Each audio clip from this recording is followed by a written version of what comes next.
నార్సింగి మండల కేంద్రంలోని తిరుమల రైస్ మిల్లులో భారీ అగ్ని ప్రమాదం చోటు చేసుకుంది. దీపావళి లక్ష్మీ పూజ చేసి తిరుమల రైస్ మిల్ యజమాని ఎర్రన్ శవం కుమార్ ఇంటికి వెళ్లిపోయారు.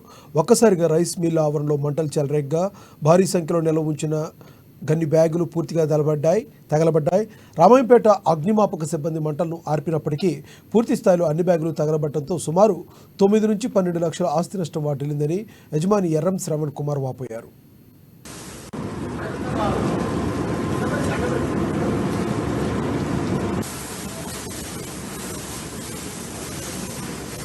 ఈరోజు ఉదయం మా నార్సింగ్ గ్రామంలో న్యూ తిరుమల రైస్ మిల్ అయిన ఈ ప్రాంగణంలో ఉదయం అగ్ని ప్రమాదం జరిగింది.